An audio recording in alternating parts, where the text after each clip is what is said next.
Dilip Sinha, who is an ex-Indian Foreign Services officer. Sir, over to you now. Thank you, Abhimanyu.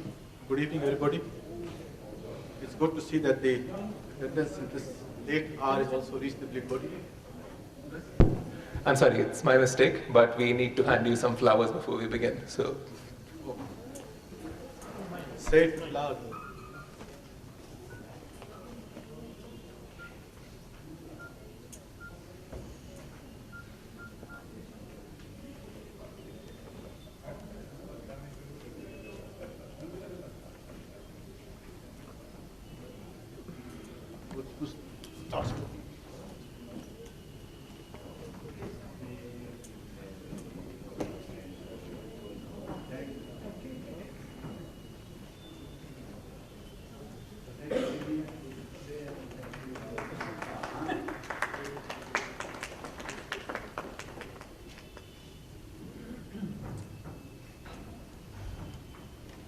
Start now. This session is to listen to the Silver Jubilee lecture, the 5th lecture by Mr. Jean-Joseph Boillot, who will be speaking on A.O. Hirschman and the case of China, India, Africa. And Albert Hirschman was a German-American economist, an unorthodox economist, which is why you have this phrase of dissident. And, but he was also an activist. He fled his native Germany when Hitler came to power, and thereafter he even joined the French resistance to Nazi occupation. And later, after the war, he was involved in the Nuremberg trials. But most significantly, as an economist, he was an unorthodox economist who questioned conventional beliefs and the wisdom of his contemporary colleagues. That's one part of the discussion. The other part of the discussion is this China, India, Africa. Three large regions of well, two are countries, continental countries, and one is a continent by itself. But the only commonality among the three is that all three are very large and represent large chunks of humanity. They're also at very different levels of economic development and social development. But I'm very excited, looking forward to hearing the lecture by Mr. Boillot on the linkage between Hirschman and these three countries.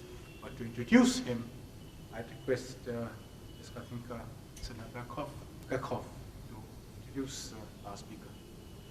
Thank you. Respected audience, I want to.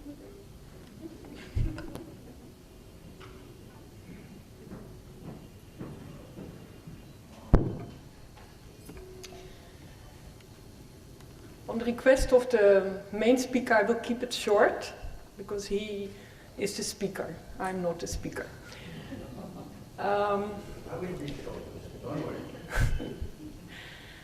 Respected audience, Dilip Sinha. And of course, I'm extremely honored that I can introduce the speaker of this evening. Professor Jean-Joseph Boillot says that he sees himself, rather than as an economist, he sees himself as a social scientist studying economy. And those, in particular, the economies of emerging countries like India and China. In India, he lived for a long, long time, for over a decade, I think, and he worked there, and in particular, during the first phase of his PhD, he fell in love with India, he told me.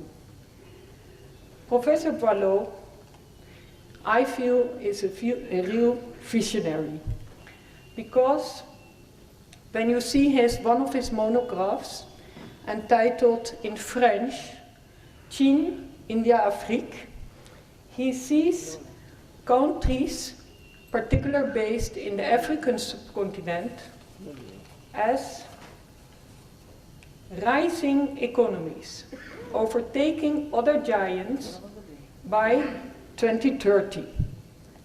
Professor Boillot is a true multidisciplinary researcher, and he includes in his work cultural studies, geography, demography, and even technology if needed. Professor Boillot, his interest in India stems from the early 1980s when he did his PhD in India, along with China, treating both countries, unlike other scholars at the time, as rising economies in the early 1980s already. Boillot remained a great supporter of the comparative analysis and firmly believes that one cannot understand the local without looking at the global, without looking at other nations or the broader context of development. No country should look inwards only. More interactions, exchanges among and between countries in the global south, for instance between India and countries on the African subcontinent, will further growth at the national level, Boillot argues. Professor Boillot has lived and worked in Delhi, Prague, Hong Kong and Moscow, and in Paris, and he knows most of the local language spoken there.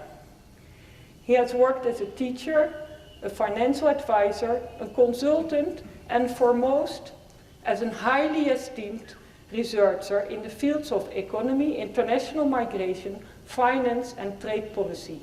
He has numerous books on his name, over 20, I think. Reports, he has written reports, articles, and policy briefings. At present, he is attached to the office of the Prime Minister of France and based at Paris. He also worked for the CEPII, Institute of International Economics. This evening, Professor Boillot returns to his favorite thinker, Albert Otto Hirschman, calling him a dissenter, who emphasized unbalanced growth as a sine qua non for development, and who was, like Boillot himself, a great supporter of the comparative method. Starting with the Artha Shastra, I believe, Professor Boillot will certainly give us much food for thought this evening. Thank you.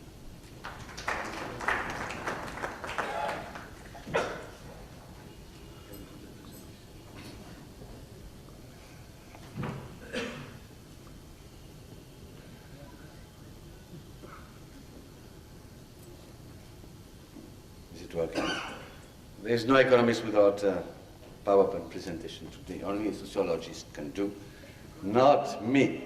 I'll start very... What's the purpose of a good government? In the happiness of his subjects, like the king happiness, and in their welfare, his own welfare. What are the duties of a king? Ruler duties are three. Raksha, protecting the state from external aggression. Palana, maintenance of law and order within the country. And three, Yogaksha, welfare of the people. What's the difference between a kingdom and country and its people? There cannot be a country without its people, and there is no kingdom without a country. It is the people who constitute the kingdom. Like a barren cow, a kingdom without people yields nothing. Why does a king need ministers? One wheel alone does not move a chariot.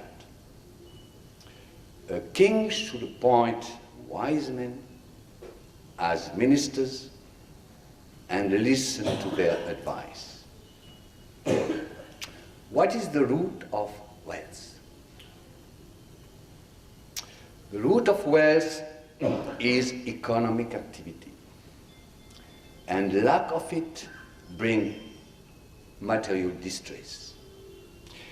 In the absence of fruitful activity, both current prosperity and future growth are in danger of destruction. What is an appropriate level of taxation on the people of a kingdom? As one plucks fruits from a garden as they ripen, so should a king have revenue collected as it becomes due. Just as one does not collect unripe fruits, he should avoid collecting revenue that is not due, because that will make the people angry and spoil the very source of revenue. To what extent a king should trust his revenue officials?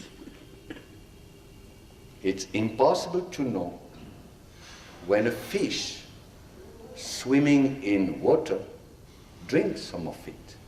I repeat, it's impossible to know when a fish swimming in water drink some of it. Thus, it's quite impossible to find out when government servants in charge of undertakings misappropriate money. How important is punishment in the administration of a kingdom? It is the power of punishment alone, when exercised impartially, in proportion to the guilt, and irrespective of whether the person punished is the crown prince or an enemy slave, that protect the world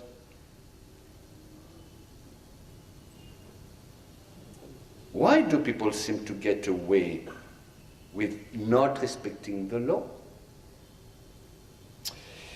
If we want people to have respect for the law, then we must first make the law respectable.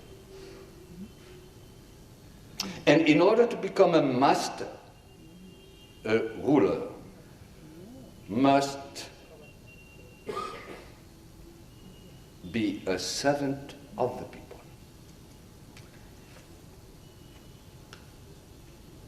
Just to finish. How can the Prime Minister reduce the king burden in time of crisis or panic? Why do that? Rulers must be allowed to panic. They need to be kept busy with a lot of crises. It is their measure of achievement. Acharya, isn't it good government about acting on principle? Absolutely. Government is about principles. And the principle is never act on principle. I repeat.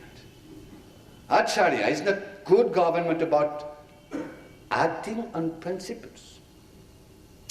Absolutely. Government is about principles. And the principle is never act on principle. And our principle greater than money. Remember one central tenet.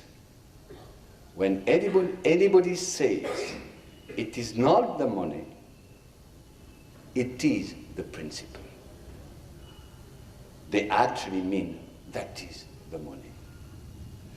Now, let me stop here. Can I ask there's someone in the audience to mention with the author of that line? No, you two, you're an ancestor, you know everything in the earth. Sorry, you're the boss of this ACG. apart from you and Mr. Gupta, who can mention? No. Okay. Otherwise, please. Chanakya, yes. What book is it? Sorry? Arthashastra. And where was writing this Shastra? Where? Where? Where I'm standing right now. Patliputra. No? What I want to say is, it's very strange that a country sometimes forgot about its past. I spent about 3 hours in Patna. You know, there's a street with all the bookshop, no? Just in front of Patna College. I could not find a copy of, not the full Arthashastra, but even an abstract of. And more than that, nobody could understand my question, but just except one bookshop, because he is the guy specialized in the old Hindu literature. So you have everything from the Vedas, etc., and only the boss of that shop, not even the vendors, no, could understand my question. So he went on the back of the bookshop and just brought back 3 volumes of the Arthashastra. Why is it so important? We economists, social scientists, we have a lack of culture. What is Arthashastra? Artha is difficult to translate, not so much. People say it's money. No, it's not money, it's welfare. It's welfare. And you can compare Arthashastra to the famous Adam Smith book, Welfare of Nations.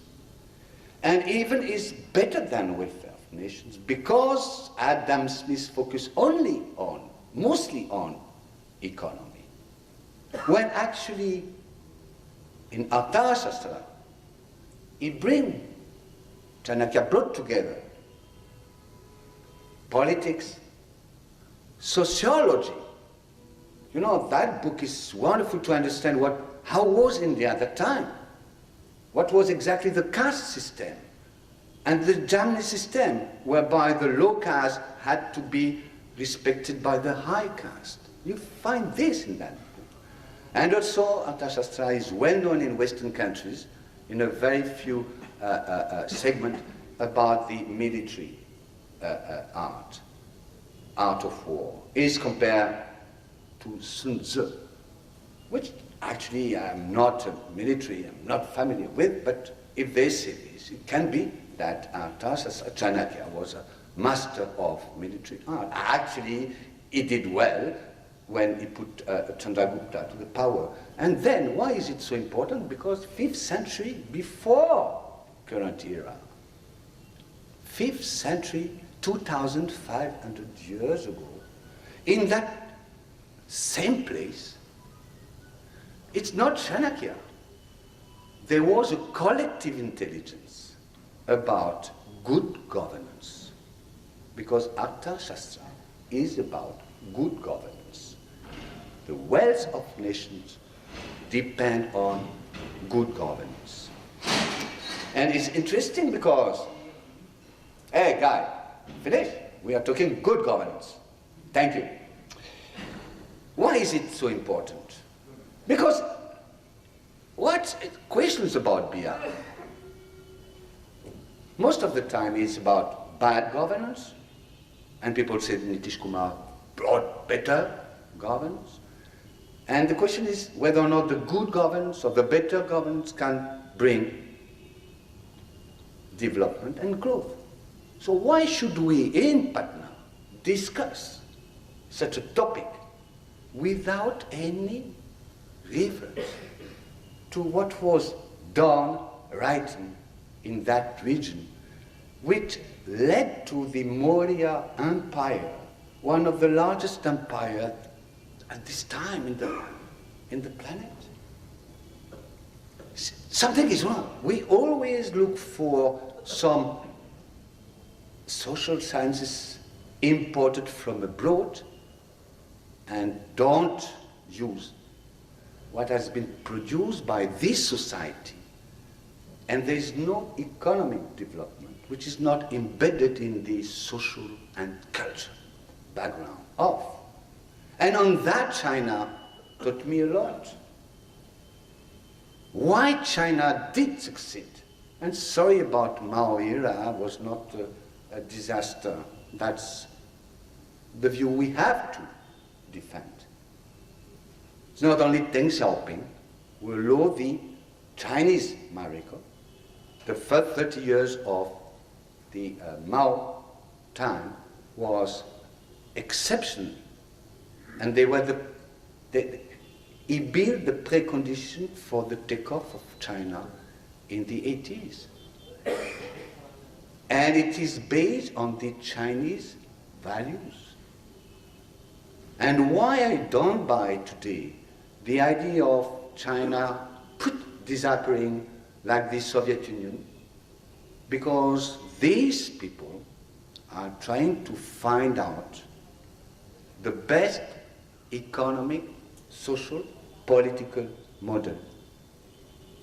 They are not trying to copy what is supposed to be the orthodox way of development. So, for India, and I'm very interested by the last 2 days' discussion. If you remember, for age people, in the 80s, in India, started a discussion about liberalization policy, reforms, and most of that discussion was so much influenced by the Washington Consensus, by the Washington Economist, so that a particular, or let's say indigenous thinking disappeared. Most of that, and this is why nobody knows here Arthashastra, because that book should be taught in the management school. It is in India today. You have management by Chanakya or something like that, no? And it's quite popular. It was not selling as well as some, sorry, I forget his name, but now, why I wanted to start the discussion by this and my talk, because India, China, Africa will become definitely in the next 20, 30 years the largest driver of the world economy. Despite all the problems you mentioned, they are there. So what happened is that after 30 years of discussion about reform following the Washington Consensus, you have seen what happened. India started to think about its future with its own values, thinking. For instance, according to the Washington Consensus, I'm happy that the World Bank guy is not there. PDS should disappear. Mnega is awful. No? And only India, with this Jugad sense, no, of finding solution, has set up this change. And whether or not you like Narendra Modi, and I'm happy that Nitish Kumar is not here, but they are the same Niti. They are made of the same fabric. They try to find solutions embedded in the Indian society, the Indian values, etc. And there's no way you can develop unless your model of development is understood by the people, shared by the people, respect their culture, their values. For instance, you have in India so many people who don't want to maximize their income, who don't want to maximize their consumption. Maybe I'm wrong, but this is, I spend more time in India than in France, I can tell you. This is my real life. My family-in-law is in Vidisha. I will spend 10 days with them. I know what it means. They are not American. They are not Europeans. Their value, their goal are not the same. So any economic model for India should follow that kind of. Yes, you have Marwaris, you have Banyas, we try to maximize their profit, not their income, their profit. But even these people, they have values. You know better than me. The Banya communities, I'm talking about communities in the sense that the Parsi, the Marwari and Punjabis, they have different value, different culture.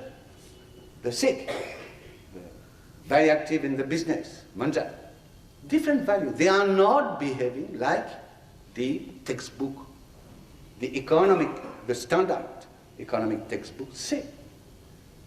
So why is it important? Because in the near future, with this rising power of China today, India definitely, but also Africa, the values of the world will change. This is what we have to understand. Already in China, being a big power, the way they act, the way they operate, the way they try to offer an alternative to the Washington consensus. For instance, what they do right now, they spend billions in infrastructure projects in developing countries. Billions. The IMF cannot follow. Where? Not so much in India because there's some problem with China, but in Africa, in Southeast Asia, in Pakistan, they put 55 billion US dollar to develop. Okay, I know that in India there's a problem with this port, Gadwa. Okay. But they are in Afghanistan, in Iran, and their principle, their economic vision of the world is totally different. And I bet that this is exactly also what India will bring to the world. Start to bring. I'm not a Gandhian, but I think that Gandhi has big influence in the world in terms of having different value compared to the consumption society, which is the vision in the West today. And believe me, Africa is the next giant which will bring to the world different value and system operation. Already in the music, in the art, Africans are very active, not so much in India, I know, but otherwise in the rest of the world. You may believe it or not, but even Obama in the US is an expression of that influence. If you read the book of Obama, for those who have discussed with him, he has different value, the so-called Afro-American community. So, I now turn to the second aspect of my talk, which is why Hirschman was so useful for me to understand what was considered impossible in the 80s. You know, in the 80s, the consensus was that Asia will never take off. Some are young here, but some may know. Asian Drama, it's a famous book, 1,000 pages, no? By a Nobel Prize. A social democrat, was not a pure liberal. 1,000 pages to say that never China nor India will develop.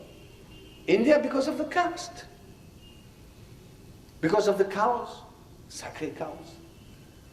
And at Washington, I was a young economist. I attended the meeting on development economics in '82, after my first visit to India. And at that meeting, they almost decided that the heterodox development economics was dead, proved totally inappropriate, inefficient. And the proof was China. Look at the Chinese GDP per capita in 1980, so small, so. And as for India, it was the same. When I say I want to study the Indian economy, in Europe, everybody was laughing. There is no economy, there is only pools. You don't build an economy. Sorry, it was early 80s, which is not far. You know, 30 years in the life is nothing. Nothing. So, what was wrong? After the early 80s, started the conventional development economics. And we had everywhere in the world this World Bank voila, putting structural policy adjustment in Africa, because African countries are so small they could not resist.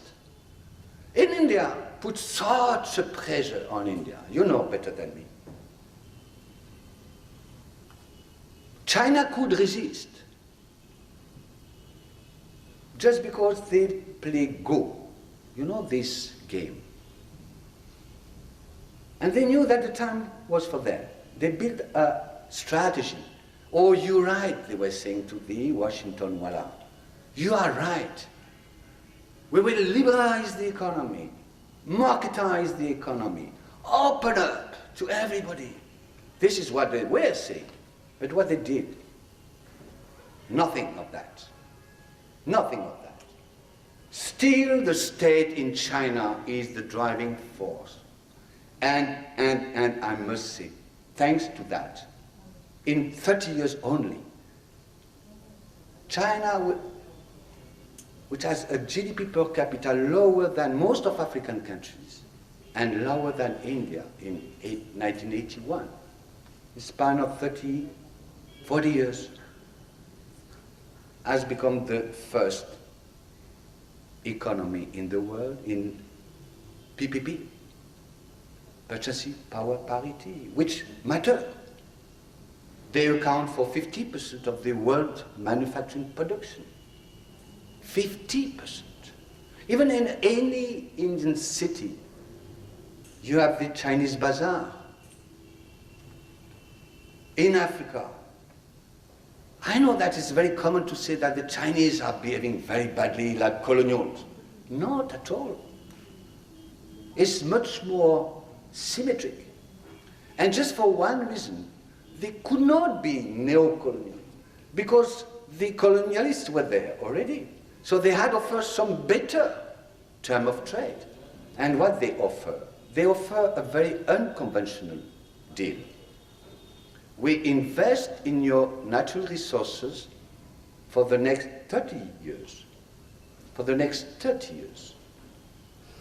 We secure our supply because we are a superpower. We need to secure for geopolitical reasons. And in exchange of that, we invest in a big way in Africa.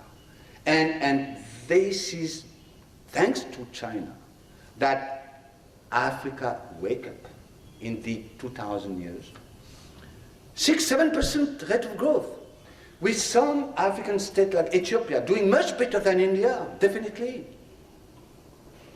Much better than Bihar in terms of rate of growth. Ethiopia is about 11% per year for the last 10 years. And the Chinese play a major role on that. Not because they are willing to help.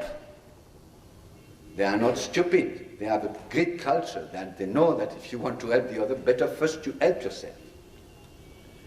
But they build up this new kind of economic vision, strategy. So, why Hirschman is so important? Because after 30 years of so-called conventional, orthodox development economics, which proved a failure, everybody agree on that. We are coming back to unconventional economics, to heterodox economics.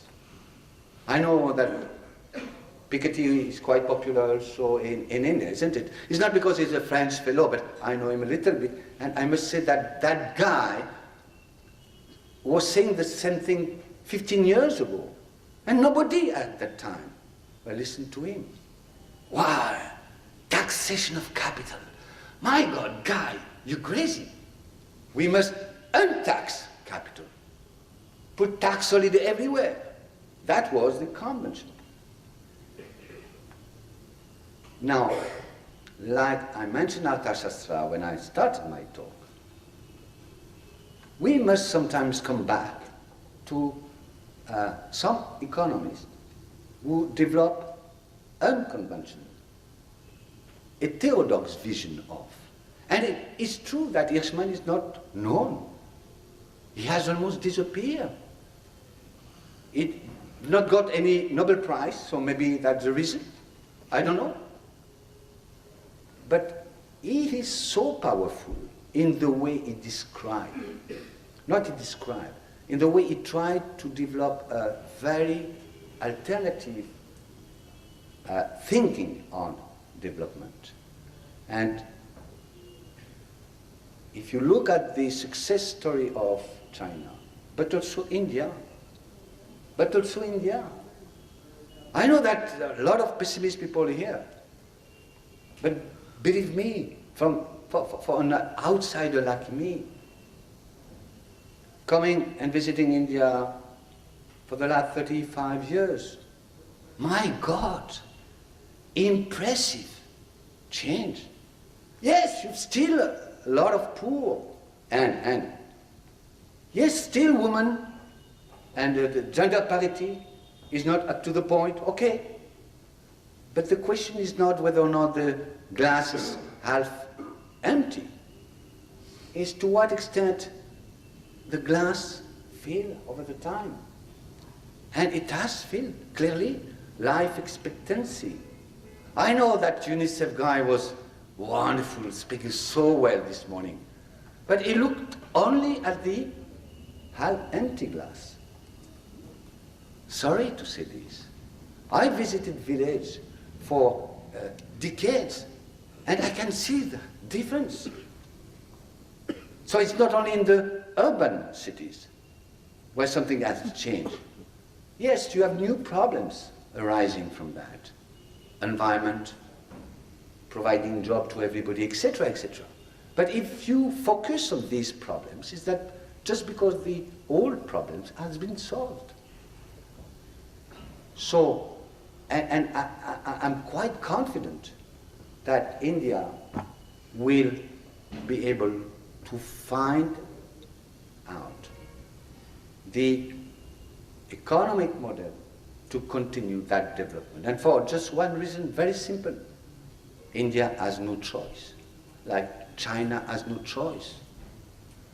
Because demographic is the huge, huge pressure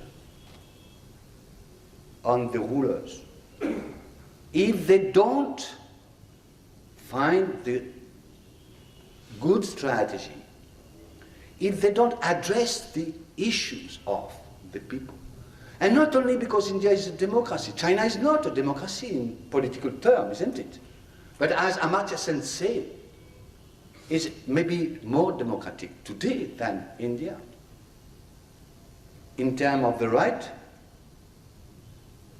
to move, to find a job, to eat, etc. And why so? Just because the Communist Party of China is not comparable to what was in the Soviet Union, the regime. The Chinese Communist Party has a huge pressure every day behind him to provide welfare. Do you believe that Narendra Modi is just now implementing the Gujarat model policy? No. He's trying to find out, compromise with everybody. You want to be re-elected, and for that, that he has to achieve. No? Do you think that Nitish Kumar is a guy who really has a vision to help everybody? No, he is a politician in a positive sense. This is what Arthashastra say about the king. The king is not ruling, from the top. If he has not the support of the people, he will not get the tax, which is the case in India. Very few people pay tax. Still, the system is not good, so they have to improve. And this demographic pressure is what drives the economic, social, and political change. For how long? For the remaining 60, 70 years in Chindia, Africa. In China, this is the end of the baby boom. They have to deal with the aging population. And that's a huge challenge for China. And they address that challenge to a certain extent. They today have 35, 40 million students. In 2000 only, they had 2 million students. That they know that the labor force will shrink very fast. They have lost 1/3 of the young labor force, 1/3 in a span of 20 years. They had 250 million young workers, 18 to 25 years when they opened up. This is why the manufacturers all over the world came to China. Huge number, well educated. This is Chairman Mao outcome. He was a teacher. He was a teacher. And 100% of the Chinese children were educated in 1962. 100%. Okay, but China and India are different, isn't it? But just, I want to say that in the Chinese side, they have coped with their challenge in a mass education system, low level at the beginning. They know IT, IM, like in India, because China is not a caste society. You cannot suppress all the Brahmin, caste in that country, isn't it? So Pandit Nehru built up a system, educative system, at the image of the country. Second, for China, the second challenge clearly today is because of the aging of the population, 30% of the Chinese population will be more than 60 years in the next 20 years. As I told you, 20 years is nothing. 20 years is nothing. And the Chinese, they are players of Go, not of chess. No, in India, you are the master of chess. Play very quickly. You just the king matters, no? In the Chinese way of thinking, they always look at the long term. So they are building this. I'm not saying that they will succeed 100%, but I'm pretty sure that they will do, based on what Hirschman teach us. If you are flexible, if you are able to deal with this pressure, these tensions, the sentence about, do you remember, crisis or panic? Rulers must be allowed to panic. They need to be kept busy with a lot of crises. This is the measure of their achievement. Crisis is a very good situation to adjust and to find solution. Why BI is in a better situation today? Yes, because there was so huge a crisis that something triggered the change. Okay, in the Indian case, in the BI case, it was through politics. It's not always the case. So this is the teaching of Hirschman. I will not develop more on the concept he has developed, but I think, and this is why I say I'm not an economist, I'm studying the economic problems, but for that you need to mobilize social sciences in a large sense. How? Yeah, I want to show you this at least. Because this is the today world. And I wanted to also in my talk to introduce a little bit global vision to BR. You know, BR is a very large state, 110 million, in a very large country, but the world is larger. And you cannot ignore what happened in the rest of the world. You know what happened in India, because they ignore what happened in the 80s, 90s. The manufacturing sector of India almost disappeared. This is a fact, because China became the hub of the manufacture of the world. Nobody could compete. So India adjusted, and most of all, India protected its industry.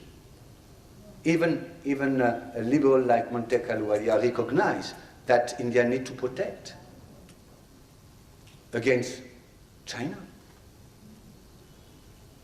Now, this is the world who matters today.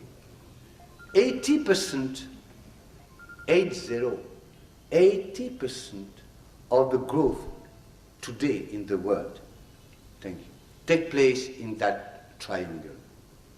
80%, 80. And even if the growth in China slow down, hey guy, slow down.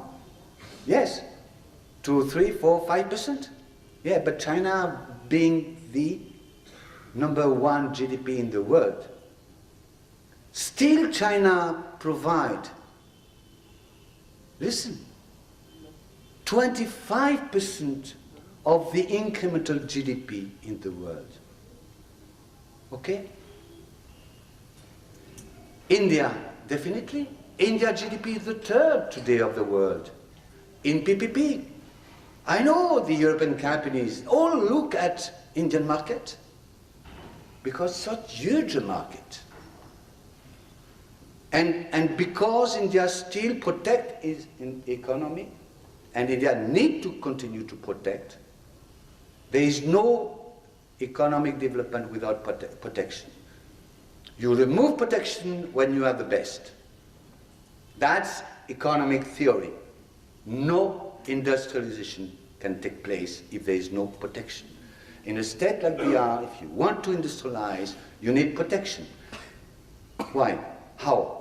Just tax holiday? This is exactly the idea of Nitish Kumar. You can protect, but you know, the inverse is subsidize.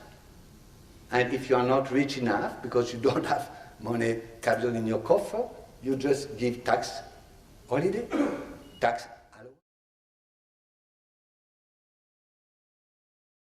And I want to talk about Africa.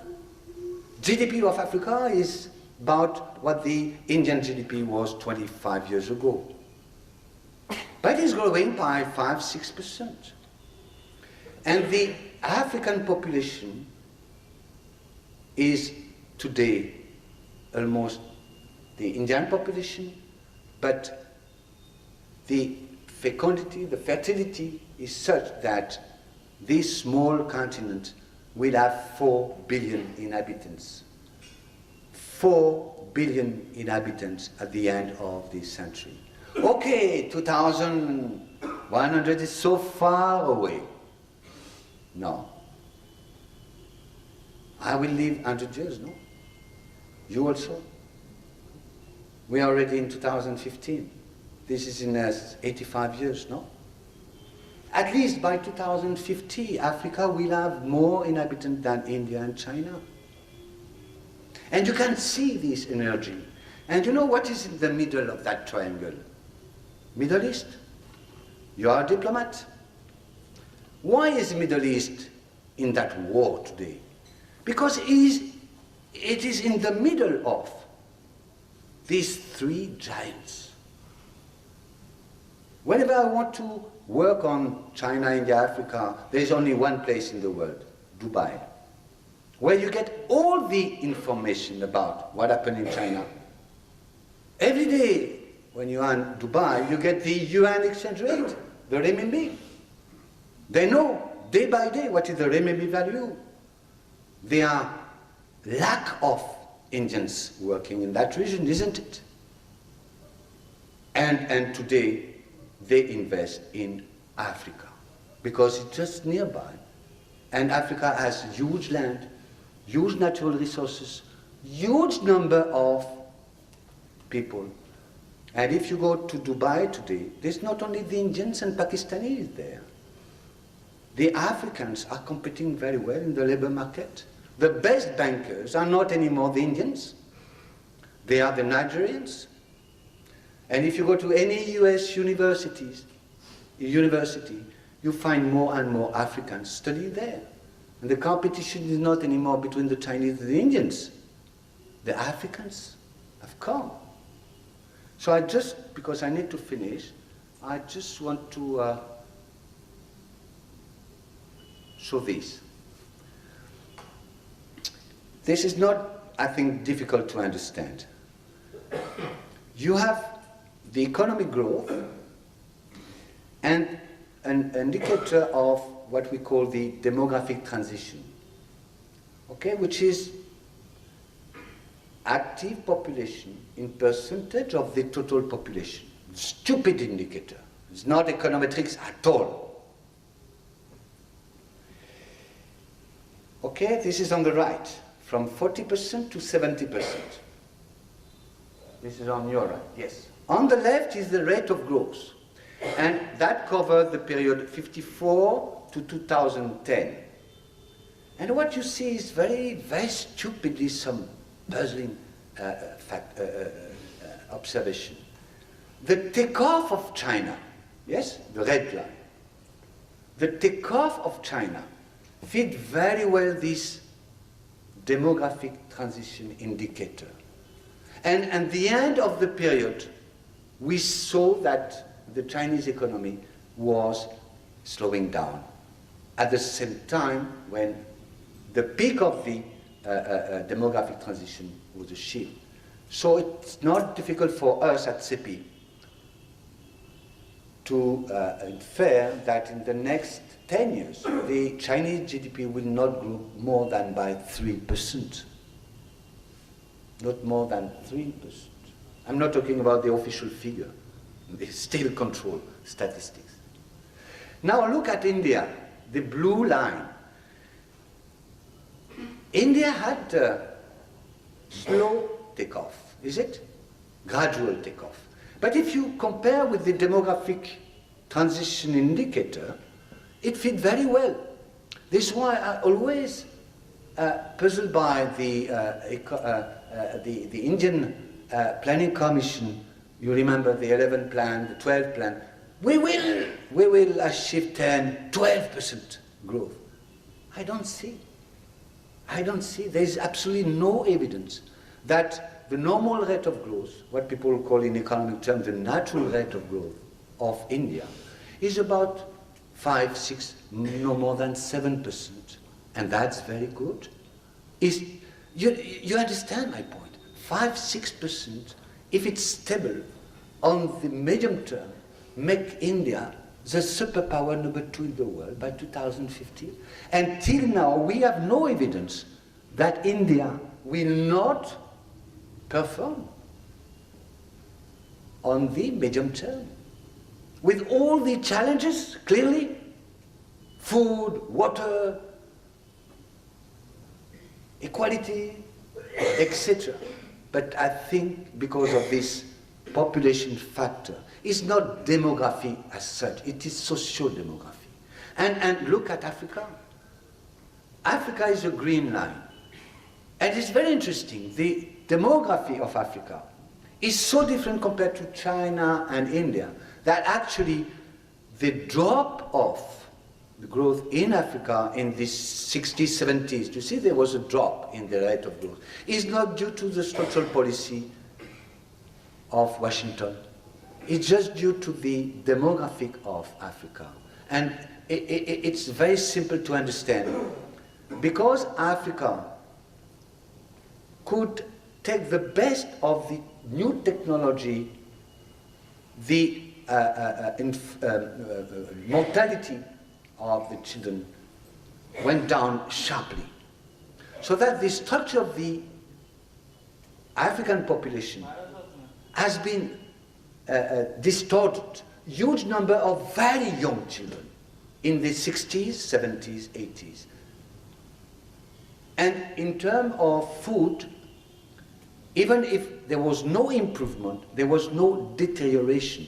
So what happened is that Africa in the 70s, 80s, 90s had to face the worst economic situation of a country, whereby you have 80% of dependent and only 20% of workers. Now, what happened is Africa is coming up, booming, just because the demographic transition has moved very fast. And this is why it's a very stupid graph to a certain extent. But we can complexify the theory, work out an econometric model, etc. But just this capture the essence of Hirschman's vision of economic development.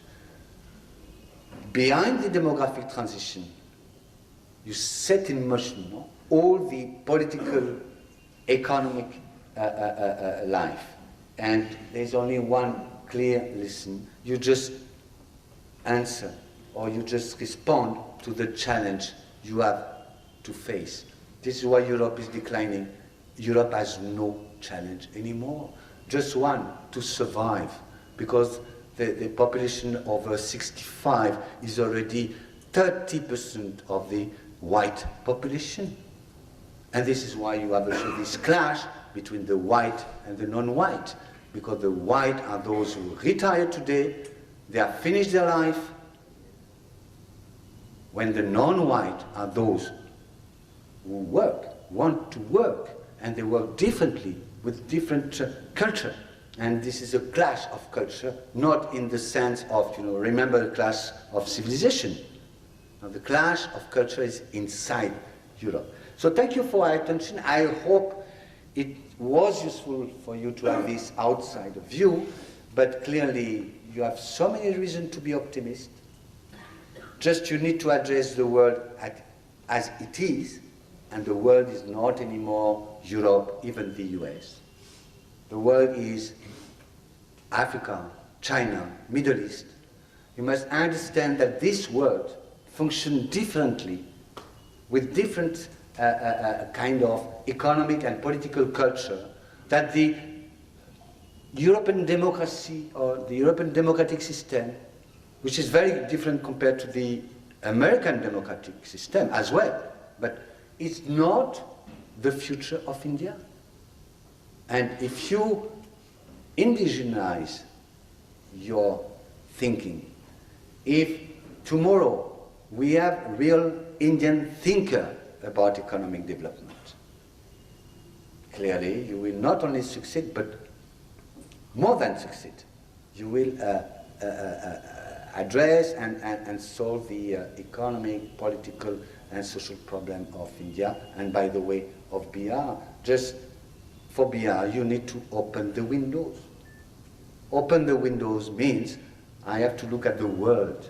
There is no institution of international relation, if I may say like this, in Patna. If you want to work on the world economy, there is no a single think tank team working on that. Okay? That's not acceptable. That's not acceptable. There's no a single province in China who has not its own international strategy. You have so many BRIs all over the world. All over the world. In Paris, my favorite restaurant is a BRI restaurant. They put Gandhi, because they know that the French love Gandhi, but they are BRI. And tying up with this community abroad, with those who have succeeded in business, in industry, could really benefit to BR much more. I'm not saying that the migrants in Delhi are not useful, but they will not bring the kind of expertise your community, I'm sorry to say your community, because they feel BRI, I'm sorry to say. They feel BRI, that's a fact. When I told this cook that I was visiting Patna, yes, he was, crying. Because for them it's so difficult to come back, because they know that they will not get their visa. So there's one way for them, most of them, no? So thank you for your attention, and so much thank you for being there at the end of the day. It's late and everybody is tired, but I must say I've learned a lot also from the different talk, and I'm sure that I will learn more the next 2 days. Thank you.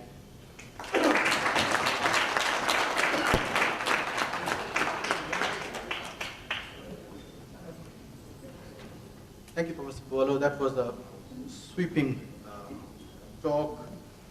You started from the 4th century before current era, quoting Kautilya to the citizens of Patliputra, going on to the Washington Consensus, globalization, the rise of China, the rise of Africa, and your optimism on the rise of India. You have also pointed out the challenges that we have before us, China's impending slowing down, the crisis that is there currently with globalization, and the new challenges that India is going to face with the rise of Africa that you predict. We in India, who have been able to see India's and the growth of other countries, have seen many countries overtake us while we were struggling with our little slow, what we call the Hindu growth rate. Countries in South Korea and Southeast Asia and China overtake us. Now if we have Africa also overtaking us, that would be something. But I like your optimism on our growth rate and the impending growth that we have.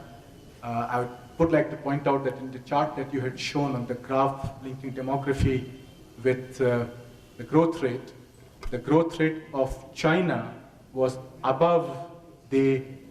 still above the demographic rate, whereas in the case of India, it was continuously below the demographic rate. So clearly we have to do much more in our economic growth rate than we have been doing so far. But before, I don't know how much time do we have? Can we extend? Yeah, we can, so there's no rush. I'll just take a minute. I was remiss in my task as chair in not introducing the introducer. And it was only after Professor Boillot started speaking that I realized that I had a set of instructions before me. And one of the instructions was to introduce the introducer. So may I please make up for that? Dr. Kathinka Sinha-Kerkhoff is a social scientist working and residing in India. She obtained her PhD from the University of Amsterdam and is presently affiliated with the Asian Development Research Institute at ADRI in Patna, but she's based in Ranchi. She has widely published, and her latest work concerns plant transfers in colonial India and agrarian history of Bihar and Jharkhand. She has worked on return migration in the South Asian context, academic dependency, the Indian diaspora, youth, education, gender, and communal issues, and on the aftermath of the Indian partition, India and Bangladesh. She is presently involved in research on modernity and changing consumption patterns in Eastern India. So thank you, Dr. Kathinka, for introducing Professor Boillot. And I'll now open the discussion to the floor for questions. Yeah, please, yeah.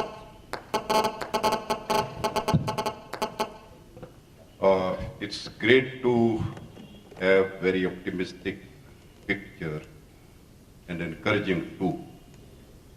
It's always good to see the filled-in part of the glass, but seeing unfilled part of the glass is equally important, because unless you see that, you will never make efforts to fill that part of the glass. That's comment. The question is that your whole growth model, irrespective of the Washington Consensus or Friedman thesis, your whole growth model is consumption-led growth model. If at any time consumption slows down, your growth machine slows down. Layoffs, unemployment, purchasing power goes down, and the whole process starts again. Inequality during the last 30 years has never come down, it has increased globally as well as in all those countries and regions which you have mentioned. Now, having said that, how will you reconcile with the new technology which is labor displacing, purchasing power is shrinking, or it's concentrating? How will you reconcile this along with growth in the times to come and to run the growth machine and consumption-led growth? Thank you.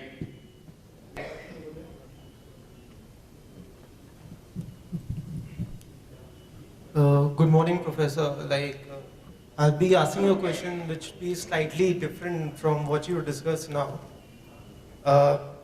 My question is that, you have worked in Moscow, right? So it's this question was in my mind from a very long time.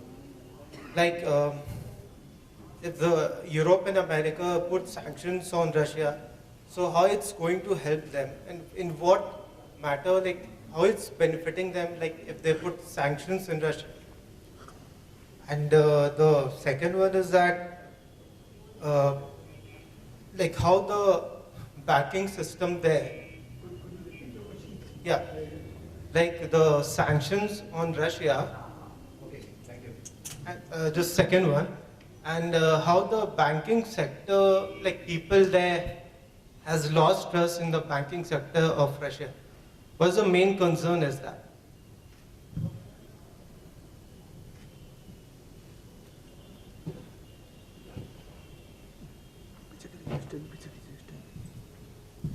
Hello, sir.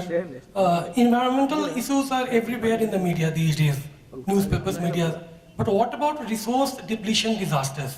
Metals, non-metals, oil are required as cannon fodder for the economy. So from where we will get these non-renewable resources for the next 50, 100 years?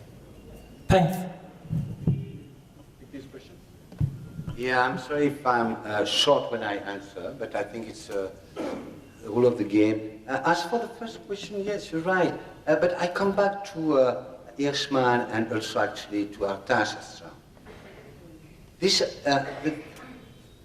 tensions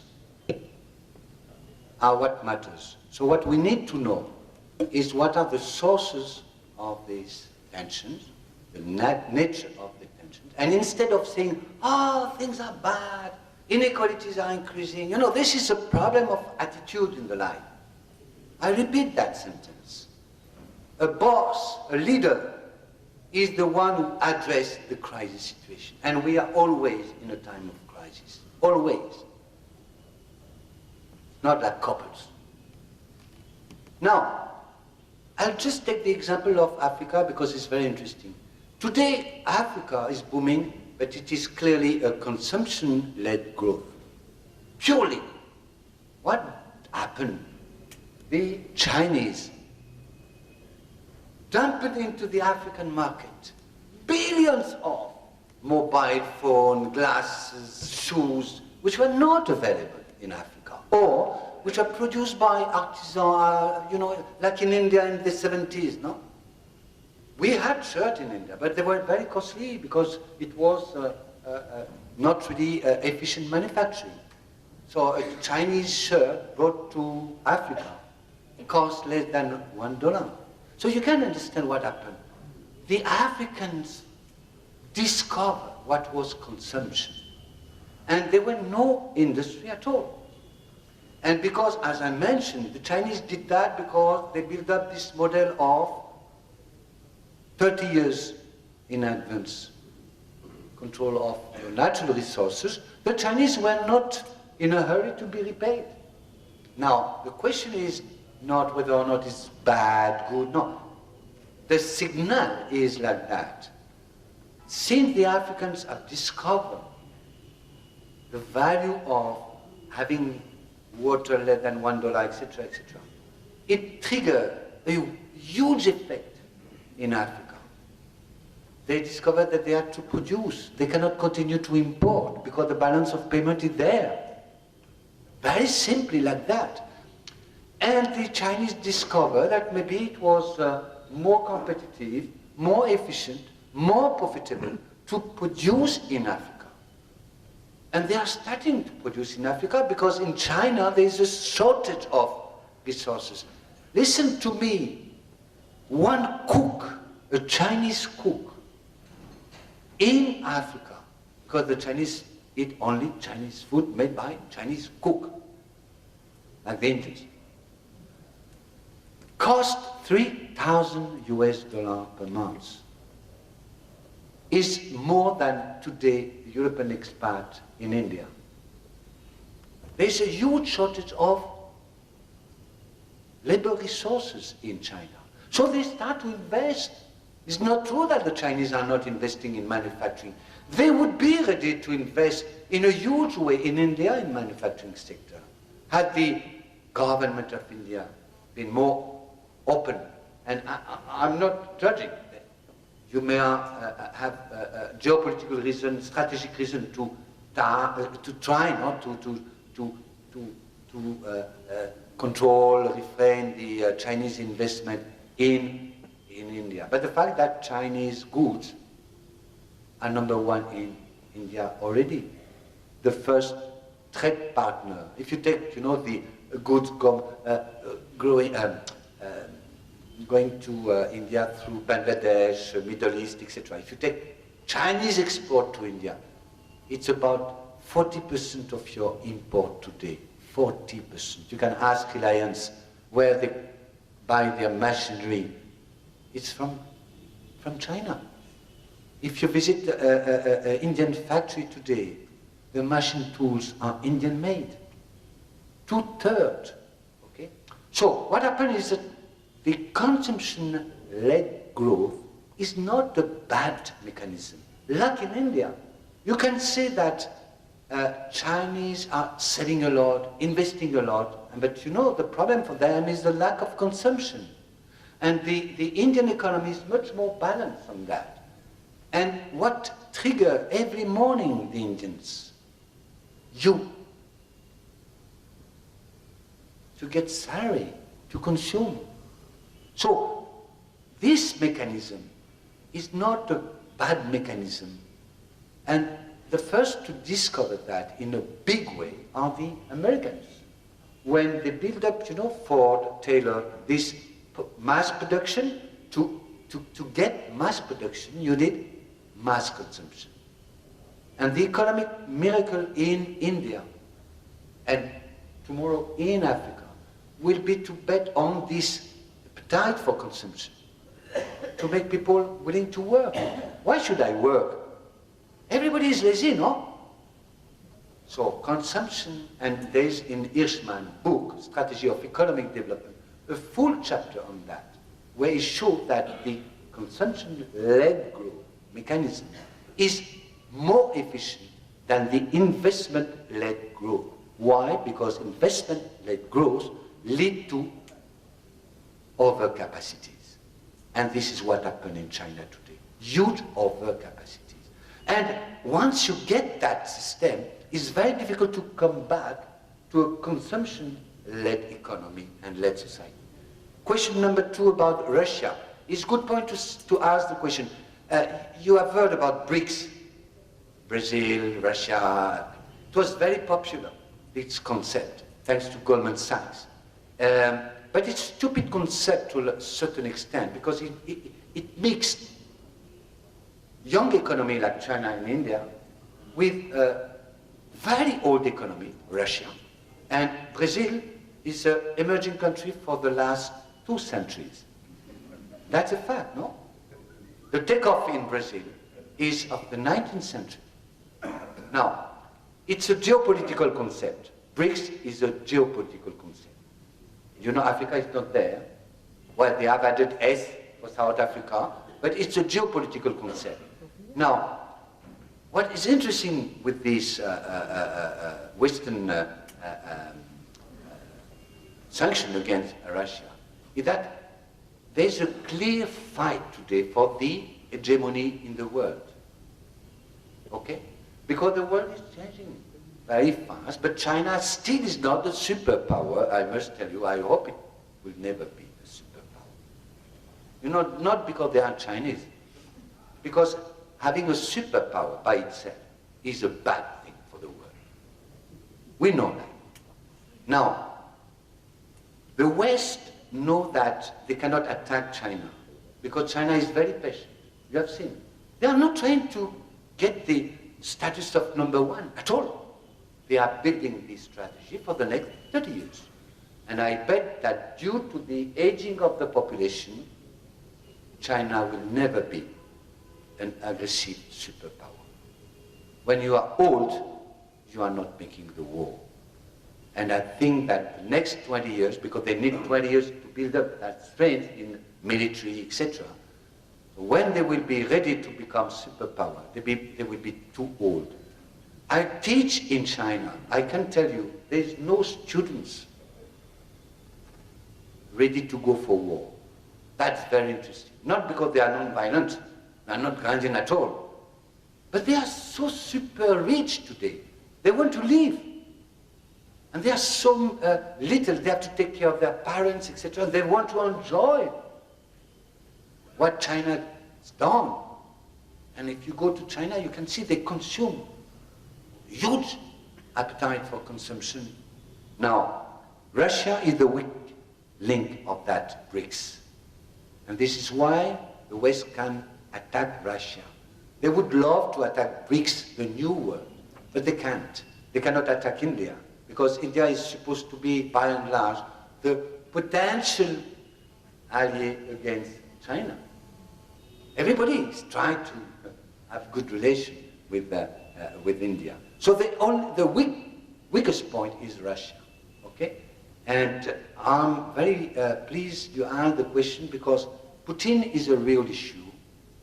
I spent 3 years in Russia, still visit quite often Russia, and going back to Europe, sometimes from India, through Moscow, going to Paris, just to understand the change. I'm sorry to say, Putin is not a democrat, he's an autocrat, but he's first of all a Russian. There's no difference between Stalin, Putin, and all these leaders.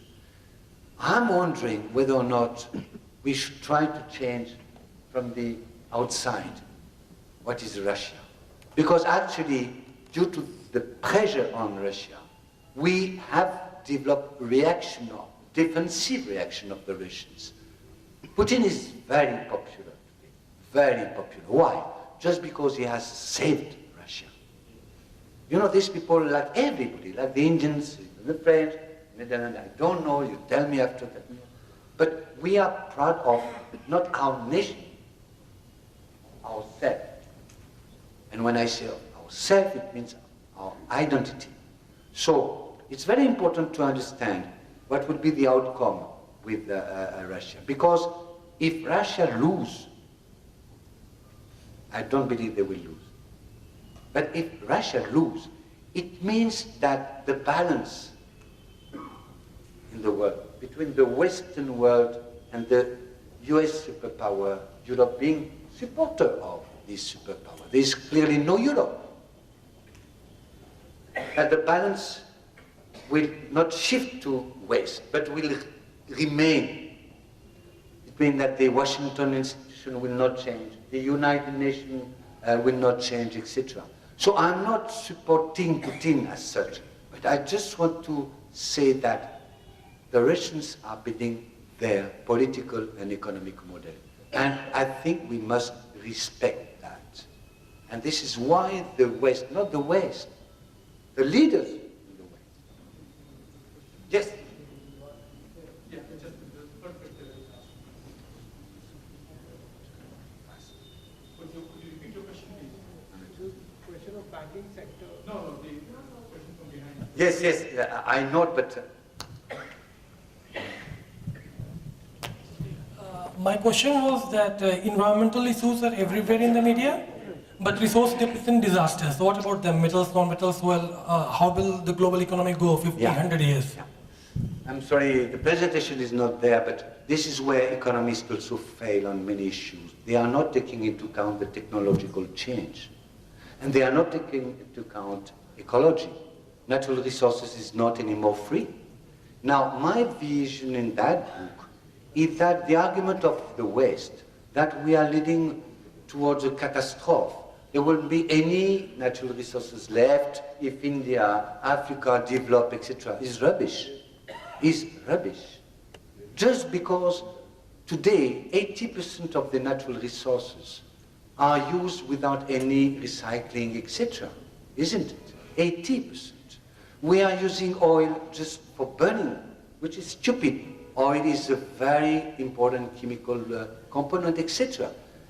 So that there is in the world enough resources, enough food to feed 10 or 15 billion inhabitants, clearly. And you see, that's very interesting, the Indian case. And I love India for that, because this is a land of innovation because of this constraint. This is the least consuming, shall I say that, of natural resources per GDP, per GDP point. It means that we can do with with minimum. Now, there's an NBI key revolution today. The nanotechnology, the information technology, the biotech, and the knowledge, NBI key. That will change tremendously the world. Now, one of the questions actually is to what extent the imbalance in the future won't be before a large stock of young people looking for a job and a very high productivity economy. That was the question raised before. And I'm afraid that the total system has to change. With 2 hours per day of work, with the coming technology, we will have enough to feed, to clothe, etc., everybody. So, same for the natural resources. We have enough natural resources, but we are still living with the second industrial revolution paradigm, the US way of life, no? That's the US way of life, which was dominant till now. So we are, I think, shifting to a new paradigm, new technology, and this is why also I'm very optimistic on Bihar. You focus too much on industry with the vision of the old industry. For you, industry is steel industry, coal industry, you know, the heavy industry. The industry of tomorrow will be made of 5% of material and 95% of software. That's a fact.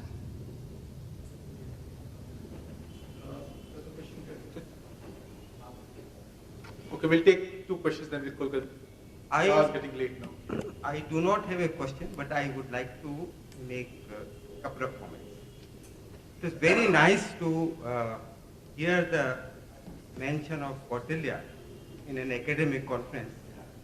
In India, it's very rare to find any mention of Kautilya in an academic conference.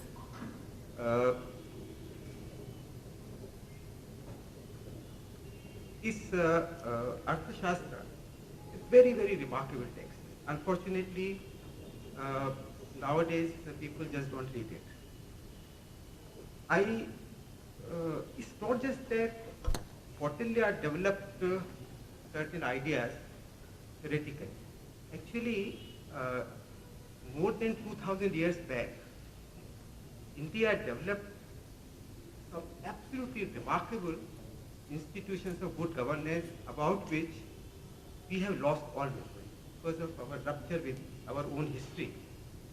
I think it would be, I would like to share 1 or 2 of those ideas which were developed here in this land more than 2000 years back.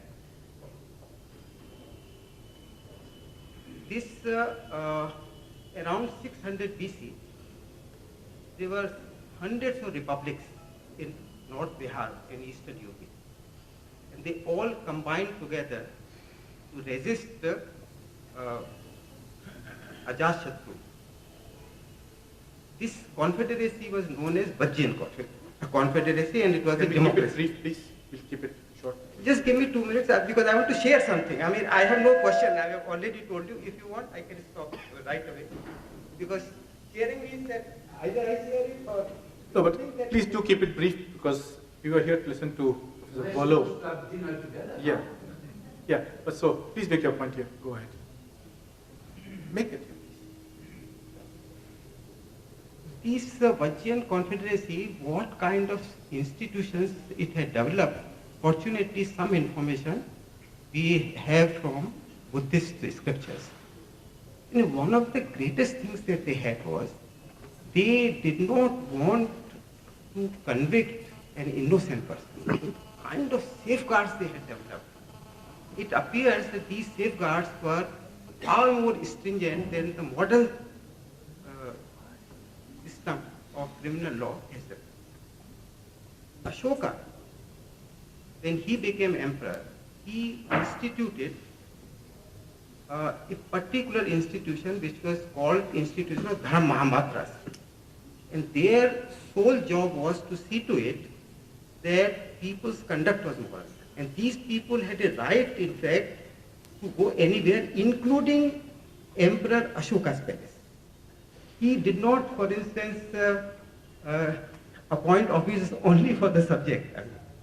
And in some way, this Vajjian idea of democracy, rule of law, was so appealing, and in fact, Buddha himself actually was in great praise of these institutions.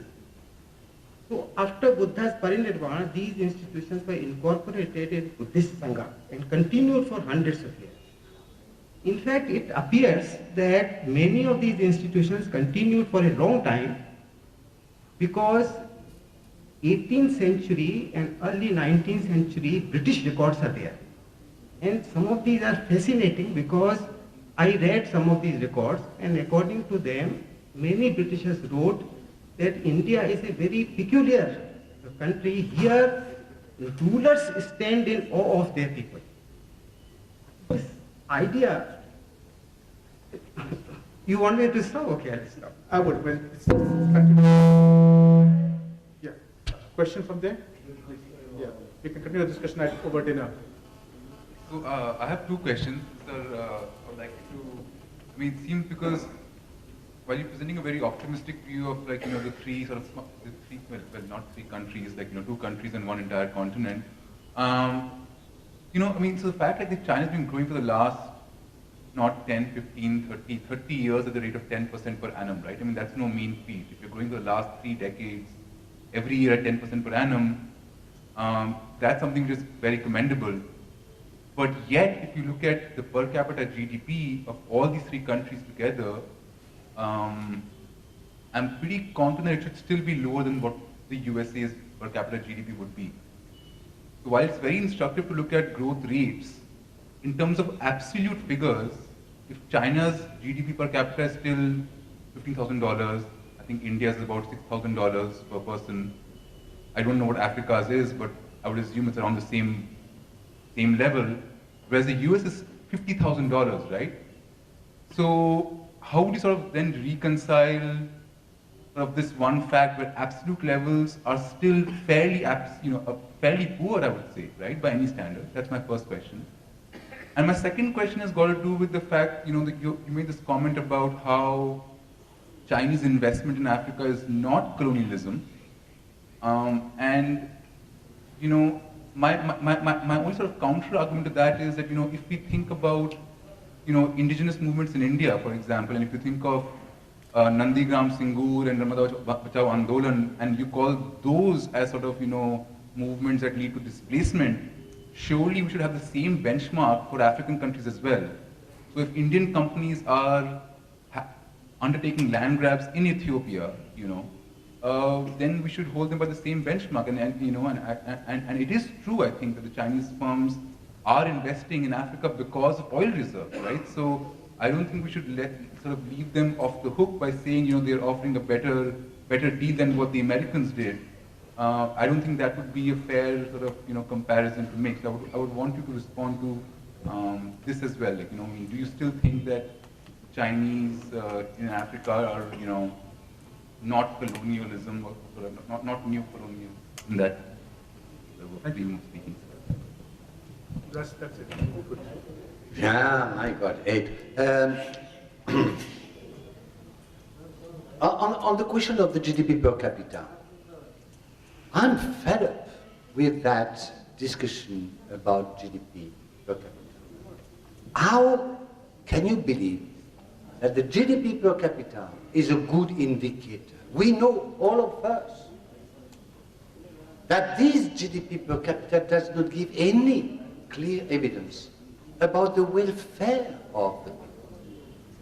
What I want to say is that on one hand, we have a large discussion, and the economists have a large discussion today about what should be the criterion, the indicator. As you know, Amartya Sen is an Indian, no? Has played a major role at the world stage to change this. And there are a lot of work today. Even econometrics works perfect about correlation between happiness and GDP per capita. You know that. So my view is that the shift in the world economy would be also a shift in the value of the indicators of the world. I don't know if you've been to the US. I've never seen so many people frustrated. There is no happiness in a large part of the US society. But the fact is that the US society consumes a lot of. That's the indicator of the GDP per capita. It's not an indicator of income. If I live in the US, just crossing the airport control, I have to spend $100 US. Is it? For almost nothing, just take a cab and go to the city. So the question about this GDP per capita is much more, I think, a question of what will be the indicators of welfare. The Chinese may never reach, I think they will never reach the level of, let's say, Japan GDP per capita. Because you have not mentioned that. Japan is over the US, but Japan is a lost country. It's terrible, the suicide of the people. There was a kind of society to produce, no? They were typically this investment-led economy. And now they don't know how to live. What I mean is that it may be that India, and particularly Africans are very interesting on that, share the same value. What matters is not how much I spend, but how I live. Second question is, and last, is about Africa, that's good. Forget one thing, China is not alone in Africa. And you know, as I was mentioning, China has to compete against the former colonials, France, US, etc., but also has to compete against Singapore, Japan. Everybody is in Africa. So the Chinese company have to perform better. So once, in several countries, they behave very badly in the natural resources, like in Congo, etc., or they started to build roads with only Chinese workers. And that triggered a backlash against the Chinese. Everywhere in Africa, you know, they are like the Indians. Very difficult to control that, people. They are asking the Chinese company to use the local labor force. And they are in a position to impose to the Chinese. And this is why I'm saying China is forced to develop industry. There are some economic benefits for Chinese company now to invest and produce in Africa. But the main reason is that the African countries are asking, and they are using, you know, kind of competition, the best offer, no, to ask the Chinese, but also the European companies, the Indian companies. Don't forget, India is number 4 in Africa. And you're surprised that Airtel is number 3, Airtel. And the Indian model of development, the so-called Jugaad, the kind of frugality. For instance, I work for a company you know well, Mahindra. They have worked out a roadmap for Africa 2030. They want that they expect the African market to represent about 25% of their turnover by 2030.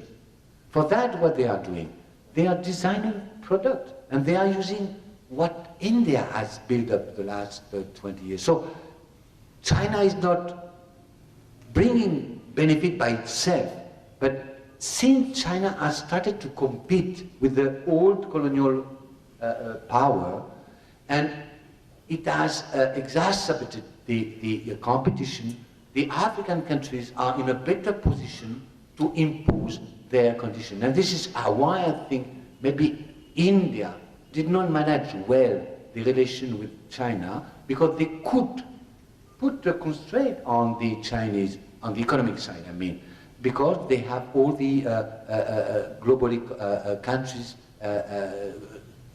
already in India. So if China behaves badly, there'll be a choice with the European company, with the Japanese company, etc. So, thank you very much, and sorry to keep you waiting after 8.